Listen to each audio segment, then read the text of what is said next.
Hello everyone, welcome to Study IQ PCS. This is Manish Srivastav. As you know, we have started a series on general studies at 2 PM. रोजाना 2 बजे हम लोग general studies के subjects पढ़ाते हैं, जिसमें अलग अलग सब्जेक्ट्स हैं, चाहे हिस्ट्री हो गया, आर्ट एंड कल्चर हो गया, इकोनॉमी हो गया, पॉलिटी हो गया, ज्योग्राफी हो गया। वैसे ही एक सब्जेक्ट और पढ़ते हैं जिसका नाम है साइंस एंड टेक्नोलॉजी। तो science and technology every Tuesday is taken by me. तो यहाँ पर हम लोग जो है शुरू करेंगे क्या, साइंस एंड टेक्नोलॉजी। तो साइंस एंड टेक्नोलॉजी में मैं ऑलरेडी आर्टिफिशियल इंटेलिजेंस ले चुका हूं। आज हम लोग एक और इंपॉर्टेंट टॉपिक पढ़ेंगे जिसको कहा जाता है रोबोटिक्स। तो रोबोटिक्स के ऊपर आज का सेशन होगा। इसके अलावा सुबह 8 बजे से भी मेरे सेशंस होते हैं जिसमें साइंस को मैं पढ़ा रहा हूं। तो आज बायोलॉजी का सेशन था, उसको भी देख सकते हैं। इसके अलावा हमारे 6 डेज पूरे बायोलॉजी के प्रोग्राम्स हैं, जिसमें 3 दिन बायोलॉजी होता है, Monday Tuesday Wednesday, Thursday Friday physics and Saturday होता है आपका केमिस्ट्री। और सैटरडे को भी 2 बजे मेरी एक क्लास होती है जिसमें आप ज्योग्राफी के बारे में पढ़ते हैं। तो ज्योग्राफी की मैं ऑलरेडी और भी लेक्चर्स ले चुका हूं, तो वो भी आपको प्लेलिस्ट में मिल जाएंगे 2 बजे वाली सीरीज में, तो उन लेक्चर्स को भी गो थ्रू कर सकते हैं। और आज जो हम पढ़ेंगे वो है साइंस एंड टेक। तो साइंस एंड टेक को देखते हैं और क्या टॉपिक पढ़ने वाले हैं, दैट इज रोबोटिक्स। तो इस टॉपिक से रिलेटेड क्या क्या चीजें आपको पता होनी चाहिए, क्या क्या चीजें इससे आ रही हैं, वो सारी चीज़ों पर हम बात करेंगे।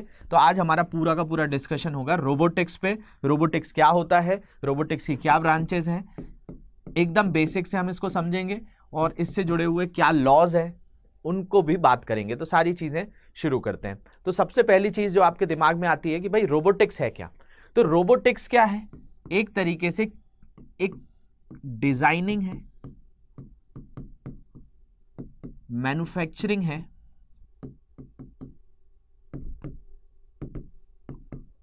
और कंसेप्चुअलाइजेशन है। ये एक तरीके का एक डिजाइन है जो हमारे काम को क्या कर रहा है, आसान कर रहा है। कोई रोबोट है, वो रोबोट क्या करेगा, ह्यूमंस के ही काम को या हमारे द्वारा कोई काम किया जाता है उसको इजी करने के लिए इसको बनाया गया है। तो ये हमारी लाइफ को क्या बना रहा है, फीजिबल बना रहा है। तो ये हमारी लाइफ को फीजिबल तो बना रहा है, लेकिन इसके अंदर क्या क्या चीज़ें हैं, तो इसके अंदर डिज़ाइनिंग भी है, इसकी मैन्युफैक्चरिंग भी है, इसका कॉन्सेप्चुअलाइजेशन भी है। मतलब ये एक ऐसा डिवाइस है, एक ऐसी चीज़ है जिसमें बहुत सारी इंजीनियरिंग की ब्रांच लगती है। मतलब बहुत सारी इंजीनियरिंग ब्रांच एक साथ काम कर रही है, वो पार्ट क्या है, रोबोटिक्स है। तो robotics is the branch of engineering which include, इसके अंदर क्या है, तो इसके अंदर मैकेनिकल इंजीनियरिंग भी लग रही है,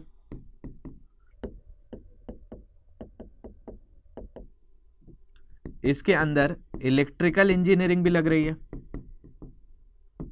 इसके अंदर इलेक्ट्रॉनिक्स इंजीनियरिंग भी लग रही है, इसके अंदर बायोटेक्नोलॉजी भी लग रही है, इसके अंदर जो है आपके मूवमेंट्स जो होते हैं हमारी बॉडी के अंदर, उस तरह के भी कई कंपोनेंट्स काम करते हैं। जैसे कि हम चल सकते हैं वैसे एक रोबोट भी चल सकता है, रोबोट भी अपने हाथ हिला सकता है। उनके कुछ नाम अलग होते हैं, तो उनमें एक्चुएटर्स नाम आता है, मैनिपुलेटर नाम आता है, एंड इफेक्टर आता है। तो बेसिकली क्या है कि अगर बहुत ही सिंपल शब्दों में समझे तो रोबोट जो शब्द है, रोबोट शब्द के बारे में बात करें तो इसका मतलब होता है लेबर, फोर्स्ड लेबर, कोई मजदूर है। अब वो मजदूर क्या है, तो कहीं ना कहीं हम उसको डिजाइन कर रहे हैं, उसको मैन्युफैक्चर कर रहे हैं, उसके पीछे कॉन्सेप्ट लगा रहे हैं, उसके अंदर प्रोग्रामिंग डाल रहे हैं। तो ये सारी चीज़ें, सारी इंजीनियरिंग ही तो उसमें हम एंटर कर रहे हैं। तो एक ऐसी चीज़ जो कि ब्रांच ऑफ इंजीनियरिंग है, जो डील करता है किसी भी चीज़ की डिज़ाइन को, मैन्युफैक्चर को, कॉन्सेप्चुअलाइजेशन को, उसके प्रमोशंस को, वो चीज़ क्या कहला जाती है, वो रोबोटिक्स कहलाती है। तो रोबोट्स एक ऐसी चीज़ है जिससे हम अपना काम आसान कर ले रहे हैं। जैसे चाइना में, सिंगापुर में, कई जगहों पे, कई होटल्स में ऐसा है कि जो रूम सर्विस है वो रोबोट्स कर रहे हैं। मतलब कोई इंसान भी कर सकता है, लेकिन उसकी जगह रोबोट्स लगा के रखे हुए हैं। तो बेसिकली वो काम क्या कर रहे हैं, ह्यूमंस के ही काम को आसान कर रहे हैं, लेकिन उनके पीछे जो साइंस लग रही है, उनके पीछे जो इंजीनियरिंग लग रही है, वो इन चीज़ों को आपको क्या करने के लिए, असेंबल करने के लिए, उनको ही आपका डिज़ाइन करने के लिए, मैन्युफैक्चरिंग करने के लिए, ये सारी चीज़ें इन्वॉल्व होती हैं। तो ये तो बात हो गई बेसिक से इसकी डेफिनेशन की, भाई क्या है रोबोटिक्स। लेकिन ये रोबोटिक्स आया कैसे, इस पर थोड़ी सी बात करते हैं। तो देखा जाए तो रोबोटिक्स शब्द जो है वो पहले आया रोबोट।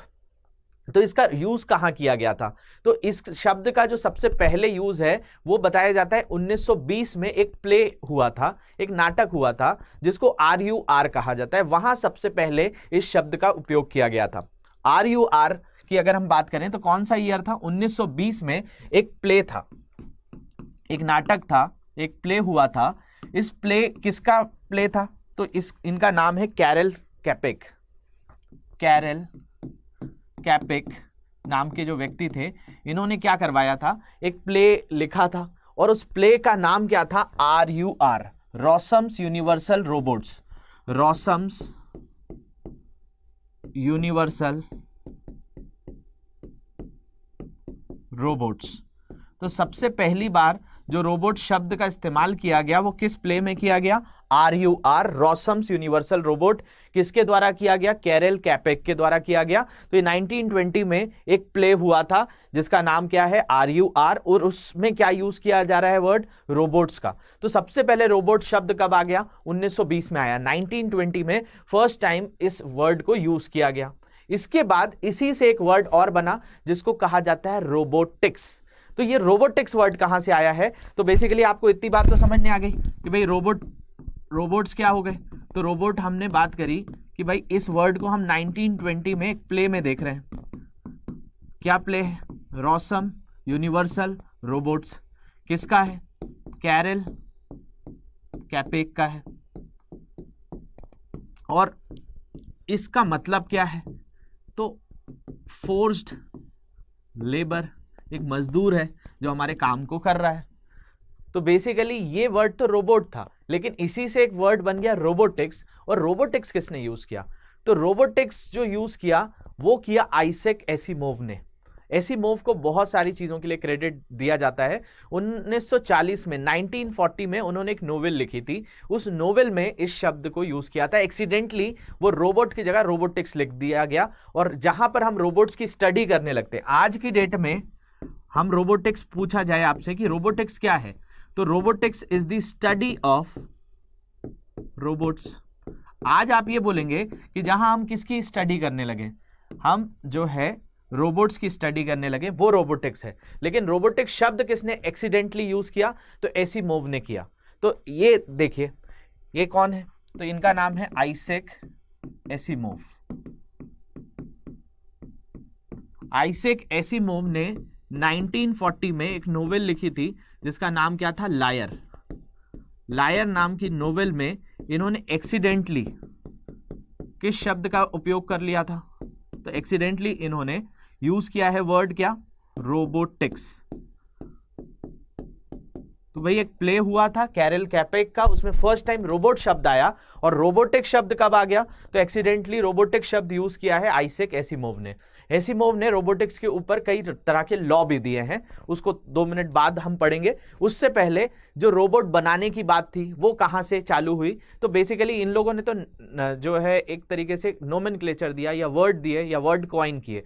तो रोबोट शब्द समझ में आ गया, रोबोटिक शब्द समझ में आ गया। अब जो है जो पहला रोबोट बनाया गया वो किसके द्वारा बनाया गया? तो उन व्यक्ति का नाम था देवोल। तो जॉर्ज देवोल जो थे उन्होंने एक रोबोट बनाया था जिसका नाम था यूनिमेशन रोबोट करके उन्होंने एक चीज बनाई थी। और बाद में एंजल बर्गर के साथ मिलकर उन्होंने एक कंपनी बनाई जिसको यूनिमेशन नाम रखा गया। तो वो जो थे उसी में एंजल बर्गर को फादर ऑफ रोबोटिक्स कहा जाता है। इन्होंने तो नाम दिए और इन्होंने लॉ दिए। 3 लॉ दिए थे रोबोटिक्स के जो बहुत फेमस हैं। किसके लॉ कहलाते हैं? एसिमोव के लॉ कहलाते हैं। तो यहां तक बात समझ में आ रही होगी। इसके बाद देखिए 1954 में एक व्यक्ति हैं जिनका नाम क्या है? जॉर्ज देवोल।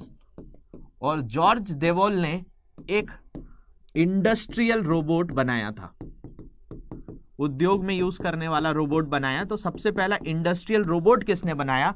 तो 1954 में जॉर्ज देवोल ने बनाया था। ये नाम याद रख लीजिएगा। इनको यूएसए में भी और यूरोप में भी बहुत सारे अवार्ड्स दिए गए।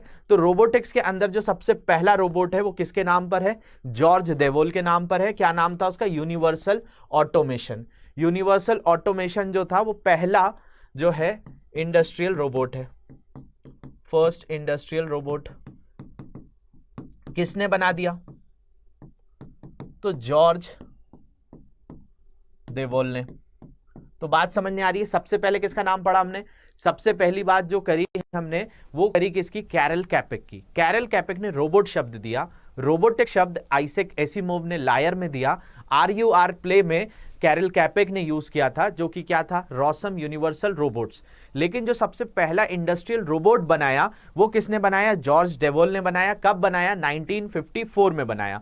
1954 में जॉर्ज डेवॉल ने ये आपका यूनिमेशन ऑटोमेशन नाम का, यूनिवर्सल ऑटोमेशन नाम का इन्होंने क्या किया, तो इन्होंने जो है बेसिकली इंडस्ट्रियल रोबोट क्रिएट किया। इन्हीं के एक फ्रेंड हुए जिनका नाम था एंजल बर्गर। एंजल बर्गर को फादर ऑफ रोबोटिक्स कहा जाता है। इन दोनों ने मिलकर एक कंपनी चालू करी और ये यूनिवर्सल ऑटोमेशन जो था, यूनिवर्सल ऑटोमेशन, इसी के शॉर्ट फॉर्म से इन्होंने अपनी कंपनी का नाम रखा यूनिमेशन रोबोटिक्स। इनकी कंपनी का नाम क्या था, यूनिमेशन रोबोटिक्स।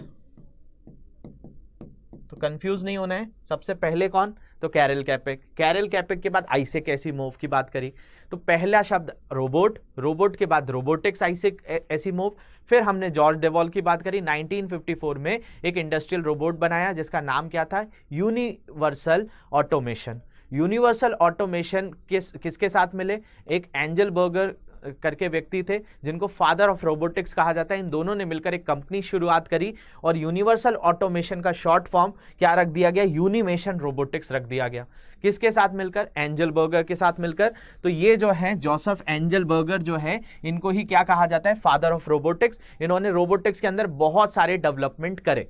1956 से 72 के बीच में बहुत सारे डेवलपमेंट इनके द्वारा किए गए। तो बेसिकली इनको क्या कह दिया जाता है, फादर ऑफ रोबोटिक्स कहा जाता है। तो भाई एग्जाम्स में कोई भी क्वेश्चन आ सकता है कि who is the father of robotics, who had given the terms robot, who had given the terms robotics in which part. और उसी में हमने आइजैक एसिमोव की बात करी थी। तो अभी तक बेसिकली हमने कितने लोगों की बात करी, तो सबसे पहले हमने बात करी कैरल कैपेक की, कैरल कैपेक के बाद आइजैक एसिमोव की, आइजैक एसिमोव के बाद जॉर्ज डेवॉल की, और जॉर्ज डेवॉल के बाद जोसेफ एंजल बर्गर की। तो ये जो है ये फादर ऑफ रोबोटिक्स हो गए, फादर ऑफ रोबोटिक्स। और किस कंपनी को स्टार्ट किया इन दोनों ने मिलकर, तो इसका नाम है यूनिमेशन रोबोटिक्स। तो यूनिमेशन रोबोटिक्स इन्होंने स्टार्ट किया। आइजैक एसिमोव की जो नोवेल थी लायर, और इनका जो प्ले था RUR, रॉसम यूनिवर्सल रोबोट्स, उसमें रोबोट शब्द हुआ और लायर के अंदर रोबोटिक्स शब्द दिया गया। इसके अलावा आइजैक एसिमोव ने क्या दिया था, तो आइजैक एसिमोव ने रोबोटिक्स के लॉ दिए हैं। 3 लॉ बहुत ज़्यादा फेमस है इसके अंदर, उनको भी समझेंगे। तो जो है आपका यहाँ पर अगर हम बात करें तो ये जो है बेसिकली आइजैक एसिमोव के 3 लॉ पढ़ने हैं। उससे पहले अगर हम बात करें तो जॉर्ज डेवॉल और जोसेफ एंजल बर्गर की यूनिमेशन रोबोटिक्स का पहला इंडस्ट्रियल रोबोट कौन था। देखिए पहला जो मैंने बताया था यूनिवर्सल ऑटोमेशन, तो किसने बनाया था, जॉर्ज डेवॉल ने बनाया था, लेकिन वो बहुत ज़्यादा एडवांस नहीं था। लेकिन जो पूरी तरह से इसी कंपनी ने यूनिमेशन रोबोटिक्स ने जो पहला आपका रोबोटिक बनाया या रोबोट बनाया वो क्या था, तो 1980 में इन्हीं की कंपनी के द्वारा एक रोबोट बनाया गया था जिसका नाम क्या था, प्यूमा। ये एग्जाम में क्वेश्चन आ चुका है प्यूमा के बारे में। तो ये क्या कहलाता है, प्रोग्रामेबल यूनिवर्सल मशीन असेंबली। तो ये किसके द्वारा बनाया गया, ये इन्हीं की कंपनी यूनिमेशन रोबोटिक्स के द्वारा बनाया गया फर्स्ट एडवांस इंडस्ट्रियल रोबोट था। क्या नाम है इसका, प्यूमा है। इस पे ऑलरेडी क्वेश्चन आ चुका है तो याद रखेंगे। इसके बाद आइजैक एसिमोव के 3 लॉ देख लेते हैं। तो आइजैक एसिमोव ने क्या दिया, लॉ ऑफ रोबोटिक्स। तो रोबोटिक्स के नियम किसने दिए हैं, आइजैक एसिमोव ने दिए हैं। और इनके बारे में अभी आपने थोड़ी देर पहले देख लिया कि इनकी जो है 1940 में एक नोवेल आई जिसका नाम क्या था, लायर, और इसी में क्या शब्द यूज किया गया था, रोबोटिक शब्द का यूज किया गया था। अब देखिए इसमें क्या क्या कहा गया है। तो देखिए इसमें 3 लॉ हैं। पहला लॉ ये कहता है कि कोई भी रोबोट जो है वो किसको नुकसान नहीं पहुंचाएगा, वो किसी भी तरह से मानव को नुकसान नहीं पहुंचाएगा, ह्यूमंस को वो जो है प्रोटेक्ट करके रखेगा। तो ह्यूमंस को प्रोटेक्शन देना है, मतलब ह्यूमंस, कोई भी रोबोट जो बनाएगी कोई भी कंट्री, वो इन लॉस को फॉलो करती है कि कोई भी जो आपका रोबोट है उस रोबोट के द्वारा किसी मानव को हानि ना पहुंचाई जाए।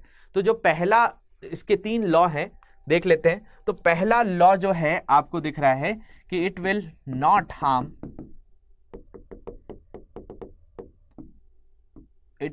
Harm any human.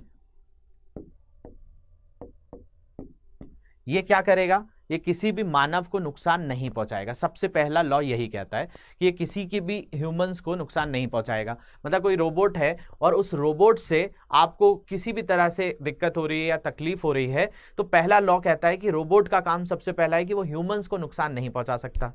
दूसरी बात कही गई कि वो जो है ह्यूमंस की सारी बात मानेगा। It will obeys the instruction of human. मतलब ये मानव की सारी बात मानेगा, लेकिन मानते हुए कहीं पर भी फर्स्ट लॉ ब्रेक नहीं होना चाहिए। फर्स्ट लॉ ब्रेक नहीं होने का मतलब कि एक रोबोट को कोई कमांड दे रहा है कि इसको मारो, तो वो दूसरे ह्यूमंस को नहीं मारेगा, क्योंकि उसका पहला लॉ ब्रेक हो जाएगा कि वो किसी भी ह्यूमंस को हार्म नहीं पहुंचाएगा। तो रोबोट का पहला नियम है कि वो ह्यूमंस को नुकसान नहीं पहुंचाएगा, वो सारी बातें ह्यूमंस की मानेगा, लेकिन पहला लॉ ब्रेक नहीं होना चाहिए। तीसरी बात की गई है कि रोबोट जो है वो खुद का भी प्रोटेक्शन करेगा, वो खुद को भी बचाएगा, लेकिन खुद को बचाते हुए सेकंड और फर्स्ट लॉ ब्रेक नहीं होना चाहिए।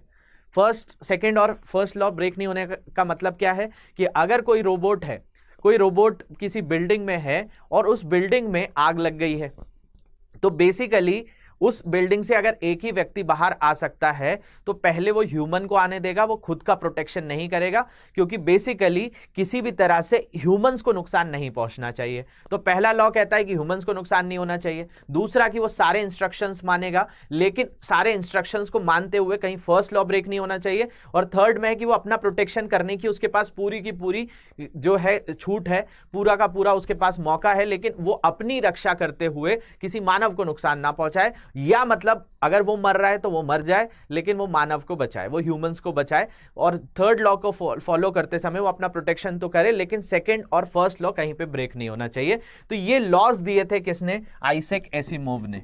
तो आइजैक एसिमोव जो है वो एथिकल वे में, अगर जो भी रोबोट्स यूज कर रहे हैं, एथिकल वे में जो भी रोबोट्स यूज कर रहे हैं, वो कि एक मानव कल्याण के लिए, एक ह्यूमन जो है डेवलपमेंट के लिए और वेलफेयर के लिए हम यूज़ करें। हम ऐसा ना हो कि इसको जो है किसी भी तरह से नेगेटिव सेंस में इसका यूज़ करें, टेररिज्म में इसका यूज़ करें, ह्यूमन ट्रैफिकिंग में इसका यूज़ करें। ये सारी चीज़ों को बचाने के लिए जो भी कंपनीज, जो भी कंट्री रोबोटिक्स को बढ़ावा दे रही है, जैसे इंडिया भी दे रही है, चाइना इसका बहुत बड़ा एक मार्केट है, तो ये सारी चीज़ों को फॉलो करते हुए काम करने की बात की गई है। इसलिए इन चीज़ों को रखा जाता है कि बेसिकली किसको क्या मतलब था। आइजैक एसिमोव ने तो 1940 में कह दिया था, लेकिन यहाँ से एथिकल इश्यूज के कारण कि भाई कोई भी चीज करने से पहले आप कुछ नैतिकता जरूर दिखाइए कि भाई उसका आप गलत उपयोग नहीं करेंगे। तो बेसिकली ये 3 लॉज जो कोई भी रोबोट बनाया जाता है उसमें फॉलो किए जाते हैं। तो होप इतनी बात समझ में आ रही होगी। इसके बाद देखिए रोबोट क्या होता है। रोबोट के अंदर बहुत सारी चीजें होती हैं। जैसे कि ह्यूमन है तो हमारी उंगलियां हैं, हमारे हाथ हैं, हमारे मसल्स हैं। तो जैसे कि हमारी मसल्स हैं, हमें कभी इस मसल्स को कॉन्ट्रैक्ट करना है, कभी डायलेट करना है। तो ये बेसिकली जैसे हमें कहीं पर अपना हैंड बहुत ज़्यादा टाइटली करना है तो ये मसल्स ही करेंगी। हमें किसी चीज़ को उठाना है तो ये हमारी मसल्स ही करवाएंगी। तो हमारे मसल्स के अंदर बहुत सारे टिश्यूज़ हैं, टिश्यूज़ के अंदर सेल हैं। तो ये सारी चीज़ें हमारी बॉडी के अंदर तो हो जाती हैं, लेकिन रोबोट्स के अंदर ये कौन करता है। तो रोबोट की जो मसल है, रोबोट्स के अंदर जो चीज़ है उसका नाम क्या है, उसको कहा जाता है एक्चुएटर। तो रोबोट की जो मसल है उसका नाम क्या है, एक्चुएटर है। अब रोबोट अपने हिसाब से कराएगा। हमारी बॉडी में तो मसल्स हो गई, अब उसके पास क्या है, तो कंपोनेंट ऑफ रोबोट में जो एक्चुएटर है, उस एक्चुएटर के अंदर बैटरी भी लगी हो सकती है, क्योंकि हमारी बॉडी में जो मसल्स है वहाँ तो ग्लाइकोजन है, और ग्लाइकोजन हमें फूड खाने से मिला है, लेकिन वो कोई फूड तो खाएगा नहीं, तो वो बैटरी भी उसमें एक्चुएटर में हो सकती है। उसमें मसल्स वायर्स भी हो सकते हैं, पीजो मोटर्स और अल्ट्रासोनिक मोटर्स भी होते हैं। पीजो मोटर्स का मतलब ये होता है कि बेसिकली ये इस तरीके की मोटर्स होती है जो सेंसर बेस्ड पे वर्क करती हैं। इसके अलावा सेंसर्स होते हैं, न्यूमैटिक एयर मसल्स होती हैं, इलेक्ट्रिक मोटर्स होती हैं। मतलब ये पूरा का पूरा सेटअप क्या है कि जो हमारी बॉडी में हमारी मसल्स काम कर रही हैं, हमें स्ट्रेंथ प्रोवाइड कर रही हैं, कहीं किसी चीज को कंट्रैक्ट करने के लिए, कहीं पर डायलेशन करने के लिए, ये जितनी भी चीजें हमारी बॉडी में होती हैं, सेम रोबोट्स में भी हो सकता है। वो किसके द्वारा होगा? एक्चुएटर्स के द्वारा होगा। इसके अलावा इसमें एक चीज होती है, जैसे कि ये किसी चीज से किसी चीज को पकड़ेगा, जैसे इसको ये चीज उठा रहा है तो ये कैसे उठा पा रहा है, इसको कैसे पकड़ पा रहा है। जैसे कि मैं इस पेन को पकड़ पा रहा हूं, तो ये पेन जो पकड़ने के लिए मैं किसकी यूज कर रहा हूं? फिंगर्स की यूज कर रहा हूं। तो फिंगर्स जैसे मैं यूज कर रहा हूं, वैसे ही रोबोट अगर फिंगर का यूज करेगा तो उनकी फिंगर्स को कहा जाता है एंड इफेक्टर। अगर उनकी मसल्स है तो उन मसल्स को क्या कहा जाता है? तो उन मसल्स को अभी देख लिया आपने, एक्चुएटर्स होते हैं, और एक्चुएटर्स के अंदर बैटरी हो सकती है, सेंसर्स हो सकते हैं, वायर्स हो सकते हैं, मोटर्स हो सकती है। उनकी जो उंगलियां हैं उसको क्या कहा जाएगा? एंड इफेक्टर कहा जाएगा। इसके अलावा जैसे हमारे हाथ हैं, हम मूवमेंट कर सकते हैं। कोई भी रोबोट दो तरह के हो सकते हैं, जैसे कि उनके अंदर वो रोलिंग कर सकते हैं या वॉकिंग कर सकते हैं। जैसे चलते हुए भी रोबोट आपने देखे होंगे। तो बेसिकली ये चीज क्या है? तो ये जो है मसल्स तो उसके एक्चुएटर्स हो गए, लेकिन आपकी एंड इफेक्टर उसकी उंगलियां हो गई। लेकिन जो उसके आर्म्स हैं या आपके लिम्स की बात करें, उनके लिम्स को क्या कहा जाता है?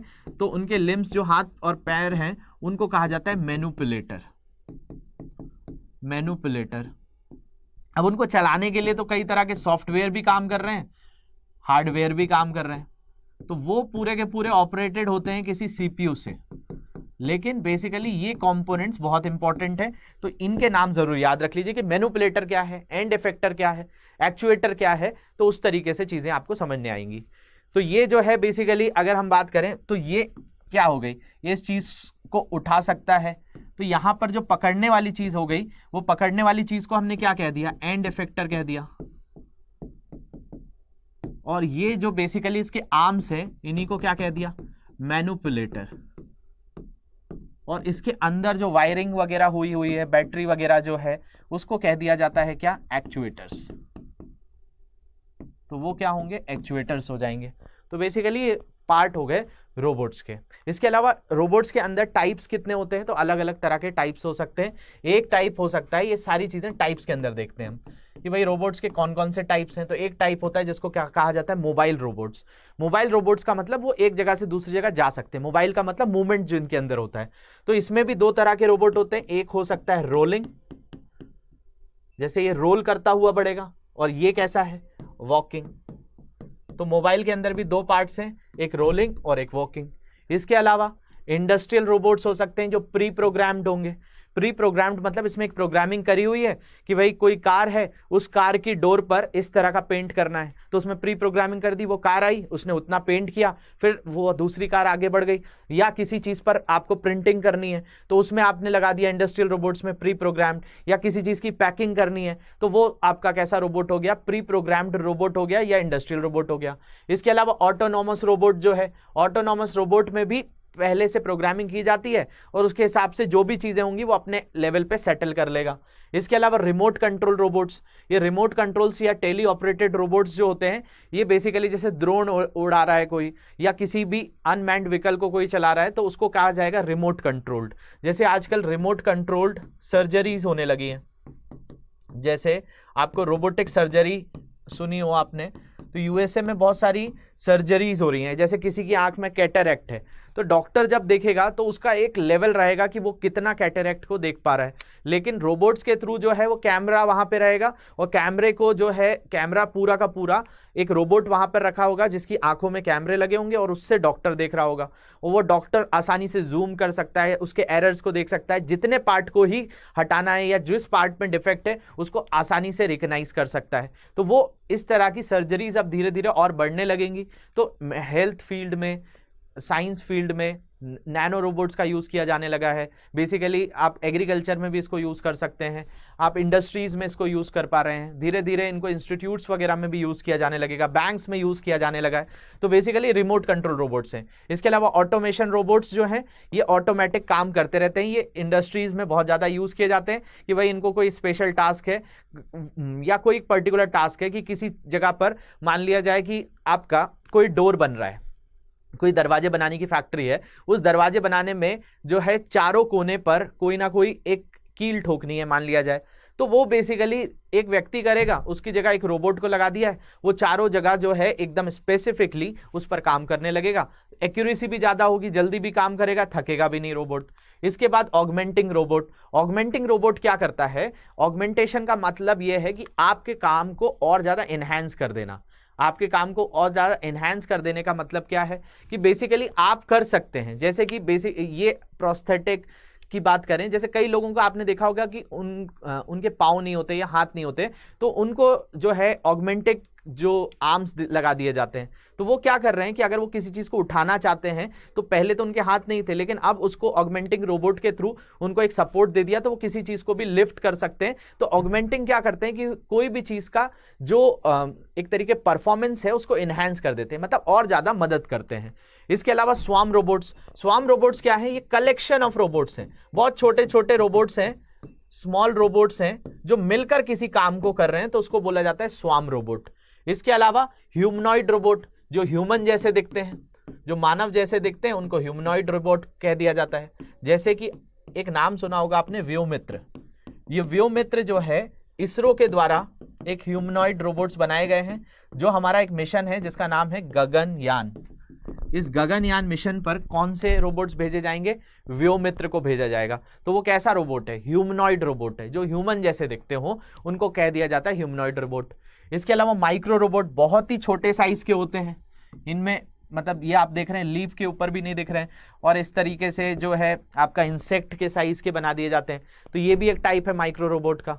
इसके अलावा अब बात करते हैं कुछ इंपॉर्टेंट इंडस्ट्रियल रोबोट्स या आपके जो अभी करंट में बहुत ज़्यादा फेमस रोबोट्स हैं उनके बारे में।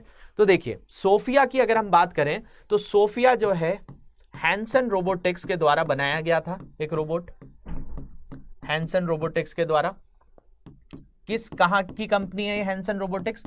हांगकांग की कंपनी हैंसन रोबोटिक्स के द्वारा बनाया गया था। इसके मालिक भी हैंसन है, और सोफिया जो है इसको सऊदी अरेबिया ने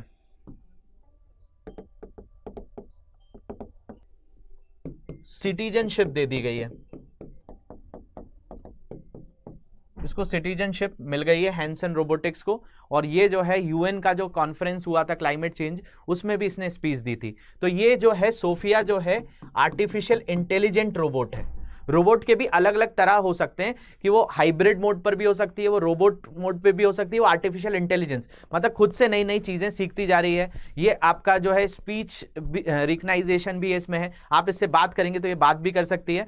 हैंसन रोबोटिक्स ने इसको बनाया था, बाद में सऊदी अरेबिया ने इसको सिटीजनशिप दे दी। इसके बाद रश्मि रोबोटिक्स की बात करें तो रश्मि जो आपका रोबोट है, ये ह्यूमनॉइड रोबोट, ये बेसिकली बहुत सारी लैंग्वेजेस बोल सकती है। ये इंग्लिश बोल सकती है, ये हिंदी बोल सकती है, ये मराठी भी बोल सकती है, इसके अलावा ये भोजपुरी भी बोल सकती है। ये 4 लैंग्वेजेस बोलने वाली जो है रश्मि ह्यूमनॉइड रोबोट है, ह्यूमन जैसी दिखती है, आप इससे बात करेंगे तो बात भी कर सकती है। इसके अलावा यूनियन बैंक, बेंगलोर में यूनियन बैंक ने एक ह्यूमनॉइड रोबोट रखा हुआ है, जिससे जाकर आप कभी बैंक जाते हैं तो इंक्वायरी करते हैं कि भाई फॉर्म कहाँ भरना है, कैश कहाँ से निकालना है, चेक कहाँ जमा करना है, तो ये आपको सारे आंसर दे देगी। बेंगलोर जाना पड़ेगा उसके लिए। तो लक्ष्मी जो है वो ह्यूमनॉइड रोबोट है। इसके बाद अगर हम बात करें असीमो, असीमो जो है होंडा कंपनी के द्वारा बनाया गया एक रोबोट है, और ये कब बनाया गया है? 2000 में। तो ये भी एक रोबोट है, किसके द्वारा बनाया गया? होंडा कंपनी, जापान की कंपनी है होंडा। इसके बाद स्पॉट रोबोट, जिसको रोबो डॉग कहा जाता है, ये किसने बनाया है? तो गूगल ने बनाया हुआ है, और ये बेसिकली कोई भी तरह के सिंपल ऑपरेशंस चल फिर सकता है, आपके सामान को पिक कर सकता है, पिक एंड ड्रॉप रोबोट है। इसके बाद वाकामारू, ये जापान की कंपनी मित्सुबिशी के द्वारा बनाया गया है। इसके बाद सैम रोबोट, ये फर्स्ट वर्चुअल रोबोट है या फर्स्ट वर्चुअल पॉलिटिशियन है, और ये कहाँ का है, ये न्यूजीलैंड का है, ये न्यूजीलैंड में बनाया गया है। और ये जो है वोटर्स और पॉलिटिशियंस के बीच में गैप कम करने के लिए कि भाई जो जनता है वो चाहती क्या है, उसकी क्या मांगे हैं, वो पॉलिटिशियन से खुश है कि नहीं है, तो उसके लिए एक सैम रोबोट न्यूजीलैंड ने बनाया है। इसके बाद फर्स्ट रोबोटिक कॉप की बात करें तो दुबई पुलिस में इसको इंक्लूड किया गया है, जिसका नाम पाल रोबोट्स है, और ये दुबई के अंदर फर्स्ट रोबोटिक कॉप है जो कि पुलिस की तरह इसको रिकग्नाइज किया जा रहा है। इसके बाद ऑर्निऑप्टर, ये ऑर्निऑप्टर जो है ये बर्ड्स जैसा फ्लाई कर सकता है। जैसे बर्ड्स की स्टडी क्या कहलाती है, ऑर्निथोलॉजी कहलाती है, वैसे ही ये बेसिकली ऑर्निऑप्टर जो है, हेलीकॉप्टर जो होता है उसके जैसा ही ये बर्ड्स की तरह उड़ने वाला जो रोबोट है उसका नाम क्या है, ऑर्निथॉप्टर। इसके बाद सिंगल व्हील्ड रोबोट, ये सिंगल व्हील्ड रोबोट है, एक पांव से चल सकता है। इसको प्रोफेसर रैल्फ हॉलिस ने बनाया 2005 में यूएसए के अंदर। इसके बाद स्कारा, स्कारा जो है selective complaints assembly robot arm है, और ये जो है बेसिकली काफ़ी इंडस्ट्रियल रोबोट है, इसको इंडस्ट्रीज में यूज़ किया जाएगा। तो this is a industrial robot. इसके बाद नेक्स्ट बात करें द्रोण भीम, ये आईआईटी खड़गपुर के स्टूडेंट्स ने ये बनाया हुआ है द्रोण भीम, ये भी रोबोट है। इसके बाद चतुरबोट, चतुरबोट जो है ये बेसिकली एक ऐसा बोट है जो काफ़ी इंटेलिजेंट है, और साथ साथ ये आपकी स्पीच को भी रिकग्नाइज कर सकता है, आप क्या बोल रहे हैं उसको का भी रिकग्नाइजेशन कर सकता है। इसके बाद ब्राबो, ब्राबो जो है ये भी बेसिकली एक रोबोट है, और ये यूएसए ने इसको डेवलप किया हुआ है। इसके अलावा मानव, ये ह्यूमनॉइड टाइप से, मतलब जैसे मानव घूम सकते हैं, ह्यूमनॉइड तो नहीं है, मानव जैसा दिखता नहीं है, बट मूवमेंट्स कर सकता है, तो मानव रोबोट भी बनाया गया है। इसके अलावा मित्रा, ये मेड इन इंडिया है और इन्वेंटो रोबोटिक्स नाम की कंपनी है, 2016 में इसको बनाया गया। इसके अलावा व्योमित्र, व्योमित्र किसके द्वारा बनाया गया है, इसरो के द्वारा, और ये किस में जाएगा, गगनयान मिशन में जाएगा। तो गगनयान में रोबोट इंसान के साथ साथ इस तरीके के जो है रोबोट्स को भेजा जाएगा जिनका नाम क्या है, व्योमित्र। इस पर भी क्वेश्चन पूछा जा चुका है। इसके अलावा बिग डॉग, बिग डॉग जो है ये यूएसए में नासा के अंदर डेवलप किया गया है, और इसका मेन पर्पस है कॉम्बैट के लिए, जो भी आपके युद्ध वगैरह होंगे उसमें ये रोबोट जो है सारी इंफॉर्मेशन जाकर देगा, और ऐसी डेंजरस प्लेस जहां पर ह्यूमंस नहीं जा सकते हैं या मानव को नुकसान हो सकता है उससे बचाने के लिए इन रोबोट्स का इस्तेमाल किया जाएगा। तो ये अभी कुछ चर्चाओं में रोबोट्स थे, उन पर मैंने बात करी है। इस पे और भी जो अपडेट्स आएंगे, अभी जो डिफेंस में यूज़ किया जा रहा है और भी इंडिया में इसका क्या डेवलपमेंट है उस पर भी हम लोग आगे बात करेंगे। तो इसमें बहुत सारे फैक्ट्स और जुड़े हुए हैं। यहाँ पर मैंने जस्ट रोबोट्स क्या होता है, रोबोट्स की हिस्ट्री क्या है, और अभी वर्तमान में कौन कौन से रोबोट्स बहुत ज़्यादा फेमस चल रहे हैं जो आपके एग्जाम्स के लिए ज़रूरी हो सकते हैं, उसको मैंने यहाँ पर डिस्कस किया, तो इनको एक बार ज़रूर देख लीजिएगा। इसके अलावा और भी चीज़ें हैं कि रोबोटिक्स इंडिया में क्या है, चाइना इसमें लीडर है, तो इस पर जो है मैं नेक्स्ट लेक्चर में बात करूँगा कि भाई इंडियन जेनरिक ड्रग इंडस्ट्रीज़ के साथ साथ रोबोट्स में भी हम आगे पहुंच सकते हैं। दक्ष जो है ये हमारा डीआरडीओ के द्वारा बनाया गया है। इसके अलावा ये जो बेसिकली एक रोबोट था, चैट बॉट टाइप का है, जिसको जो है मोदी जी ने इसका इनॉग्रेशन किया था, और बहुत सारे फीचर्स हैं। तो ये सारी चीज़ें हम अगले सेशन में बात करेंगे। इसके अलावा इस लेक्चर से कोई भी डाउट है तो इन सोशल मीडिया हैंडल्स पे मुझसे कांटेक्ट कर सकते हैं, पीडीएफ ले सकते हैं। तो होप ये चीज़ आपको इन्फॉर्मेटिव लगी होगी। कोई भी तरह के फीडबैक्स हैं तो कमेंट सेक्शन में हमको ज़रूर दीजिएगा। Thank you very much for watching this. Have a great day.